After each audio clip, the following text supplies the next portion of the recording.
오늘 낭독할 책은 죄책감 없이 먹는 게 소원이야 라는 책입니다. 제목이 참 독특하죠.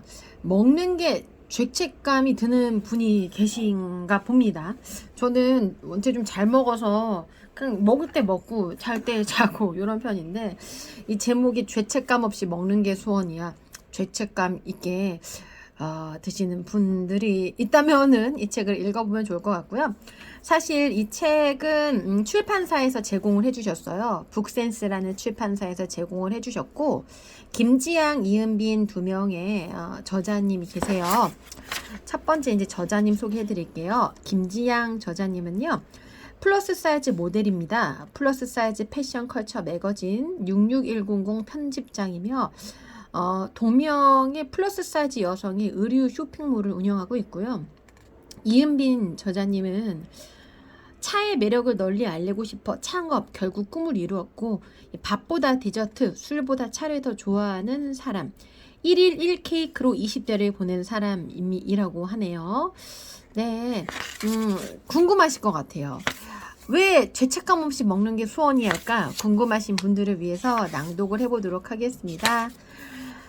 일단은 목차 소개해 드릴게요. 첫 번째 식사, 달달하게 찾아오는 추억의 소울푸드. 두 번째 식사, 오늘도 존버한 나에게 선물하는 소울푸드. 세 번째 식사, 그토록 뜨거웠던 순간을 위한 소울푸드. 네 번째 식사, 현실과 태합하기 싫은 나를 위한 소울푸드. 다섯 번째 식사, 청춘의 치열함을 위로하는 소울푸드. 여섯 번째 식사, 내 몸에 흐르는 본능을 일깨우는 소울푸드. 일곱 번째 식사, 나를 특별하게 해주는 소울푸드. 여덟 번째 식사, 낯설게 찾아온 뜻밖의 소울푸드. 아홉 번째 식사, 집집마다 개성이 묻어나는 소울푸드. 열 번째 식사, 진심을 담은 소울푸드. 11번째 식사, 마음을 토닥토닥 어루만져주는 소울푸드. 12번째 식사, 새로운 시작을 꿈꾸게 해주는 소울푸드. 13번째 식사, 평범하지만 평범하지 않은 소울푸드. 14번째 식사, 내 인생의 마지막 소울푸드. 처음 그리고 마지막 레시피, 나와 함께할 소울푸드 레시피, 이렇게 나누어져 있는데요. 이 전반적으로 음식에 관련된 내용입니다. 네, 음식에 관련된 내용이고요. 자, 낭독을 한번 보도록 해보겠습니다. 자, 제가 가장 기억에 남는 부분은요, 10번째 식사, 진심을 담은 소울푸드, 요 부분인데요. 107페이지에 해당하는 부분 낭독해 보도록 하겠습니다.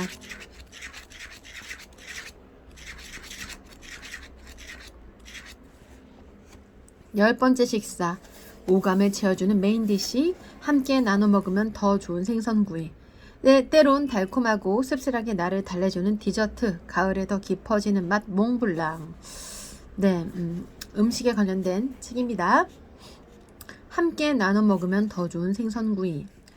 생선구이 하면 떠오르는 주방 도구가 뭐냐고 묻는다면 대부분의 사람들은 프라이팬이나 뒤집개를 꼽을 것이다. 그렇지만 나는 망설이지 않고 컨벡션 오븐을 꼽는다. 내가 대학에 입학하고 자취를 시작했을 때 이모가 외식 조리학과 입학 기념이라며 작은 미니 오븐을 사줬다. 내 앞으로 처음 가져본 가전제품이었다. 오븐이 생기면 뭔가 거창하고 해보지 않았던 음식을 해먹을 수 있을 것 같지만 실상은 그렇지 못했다. 나의 자취방 부엌은 조촐했고 학교 생활은 너무 바빴다. 예열부터 완성까지 최소한 30분 정도가 걸리는 오븐 요리를 할 짬도 나지 않았다.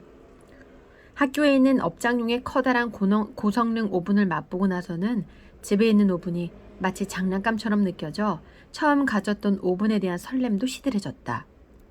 그렇다고 버리긴 아깝고 뭘 하면 좋을까 고민하다가 생선을 굽기 시작했다.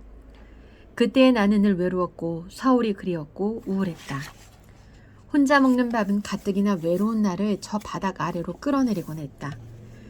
죽고 싶지는 않았지만 죽을 것 같은 날들을 견뎌내고 있었다. 그래서 죽지 않기 위해서 누구라도 내 밥상 앞에 마주 앉혀 함께 밥을 먹는 것이 나의 매일매일의 미션이었다. 밖에서 사 먹고 헤어지면 간편하고 좋으련만 아무리 지방 물가가 싸다고 해도 타지에서 자취하며 대학생활을 하는 이제 갓 20살의 우리들에게는 외식할 여유가 있을 리 만무했다. 혼자일 때는 라면이나 대충 끓여 먹어도 아무 문제 없지만 누군가에게 같이 밥 먹어달라고 하면서 라면을 내밀 수는 없는 일. 이것은 마치 나와의 식사를 거절해달라는 거나 마찬가지인 것이다. 적어도 수업 끝나고 우리 집에 와서 밥을 먹고 다시 자신의 자취방에 돌아가는 귀찮음을 극복할 만한 매력적인 메뉴여야만 했다. 그러다 떠올린 게 생선구이였다. 내가 생선구이를 좋아하기도 했지만 대부분 고시원처럼 부엌 일체형 원룸에 사는 자취생들을 꿰는 데는 생선구이만한 메뉴는 없었다. 게다가 나의 자취방은 방과 부엌이 미닫이 문으로 분리된 원룸이었고 오븐은 부엌에 있었다. 생선을 굽기에는 정말 최적의 장소였고 오븐은 그야말로 최적의 제품이었다. 아무리 방과 부엌이 분리되어 있었다지만 냄새가 전혀 나지 않을 수는 없었다. 그렇지만 이 오븐은 사방으로 튀는 생선 기름을 닦지 않아도 된다는 것만으로도 이미 제 몫을 훌륭히 해냈다. 설거지가 거의 없다시피 한다는 것도 큰 장점이었다. 그렇게 20살 나의 자취방에서는 시장에서 사온 한 뭉더기에 5,000원씩 하던 자반 고등어가 거의 일주일에 한 번은 오븐에서 익어갔다. 학교 실습에서 쓰고 남은 레몬이라도 있는 날이면 고추냉이 없이 간장에 레몬을 짜 넣었다. 그러면 내 자취방은 근사한 일식집이 되고 고등어구이는 일식집 생선구이 정식 분위기를 내기도 했다. 추억의 집에 다녀오면서 굴비라도 생기게 되면 냉동실에 잘 보관해뒀다가 나의 자취방 식사 초대에 망설이는 친구를 꿰는데 제격이었다. 오늘 집에 굴비 있는데 라고 친구에게 속삭이면 100% 넘어왔다. 단 명절 바로 직후에는 이 굴비도 먹히지 않았다. 명절 때 친구들도 집에 다녀와서 잘 챙겨 먹고 든든히 챙겨오기 때문이었다. 그런 이유로 이 굴비라는 카드는 명절 식량이 동날 때쯤을 노리는 것이 좋다. 오븐 덕인지 생선구이 덕인지 아니면 고등어가 비싸지 않았던 덕분인지 나는 죽지 않고 살아 목구멍으로 밥을 넘겼고 그렇게 잔인한 시간을 버텨냈다. 아마 귀찮았을지도 모르겠다. 저녁밥쯤 집에 가서 대충 때우고 쉬고 싶은데 매번 밥을 먹자는 내 청을 거절할 수도 없고 얼마나 난감했을까. 돌이켜보니 정말 고마운 일이었다. 이제껏 혼자 잘나서 그 시절을 살아낸 줄 알았는데 그때 나를 혼자 내버려 두지 않았던 친구들 덕분에 이제는 혼자든 아니든 얼마든지 끼니를 잘 챙기는 사람이 되었다. 단단한 사람이 되는 것이 스스로 충분히 빛나는 사람이 되는 것이 꿈이었다. 아니 그것은 지금도 여전한 나의 꿈이다. 그러나 그러려면 아무도 나를 챙겨주지 않더라도 나를 챙기는 사람이 되어야 한다. 외로움에 잠식되지 않고 불안과 우울이 나를 집어삼키지 않도록 나를 굶기지 않아야 한다는 걸. 배고파서 서러워해서는 안 된다는 걸 몸으로 배웠다. 혼자인 것을 견디기 어렵다면 나처럼 함께 밥 먹어줄 친구를 꿰기 위해 선물 받은 오븐에 생선 냄새가 배든 말든 일단 굽고 보던지 TV나 유튜브를 틀어놓고 모니터 앞에 밥을 차려놓고 앉던지 일단 나를 먹여야 한다. 나를 걱정하고 위로하고 어려운 건 없는지 살펴주고 끼니를 챙겨주고 응원해 주어야 한다. 세상 아무도 그래주지 않는다면 나는 나에게 그렇게 해줘야 한다. 생선을 좋아하는데 번거롭고 귀찮거든. 자신에게 오븐을 선물해라.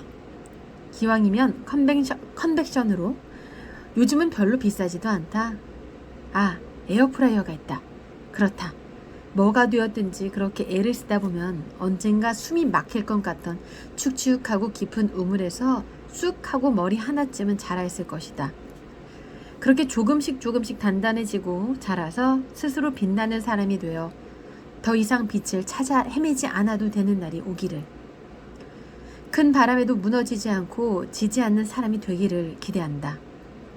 당신도 그리고 나도 그리고 그런 날이 오거든 우리 만나서 진하게 고추냉이 탄 레몬간장에 생선구이를 먹기로 하자. 생선구이 부분을 제가 낭독을 했는데요. 이 책은 저는 처음에 끝까지 읽기 전에는 이 죄책감 없이 먹는 게 소원이야 라고 해서 그냥 맛있게 음식을 먹음으로써 뭔가 더 치유가 된다?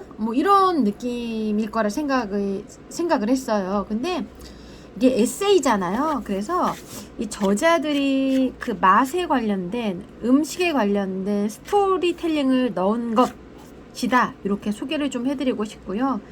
개인의 느꼈던 것들, 뭐 먹태구이, 뭐 석박지 이렇게 해서 개인의 느꼈던 스토리텔링이 들어있다.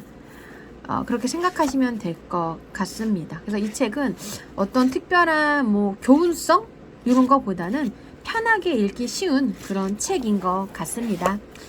오늘은 죄책감 없이 먹는 게 수원이야를 낭독해 드렸습니다.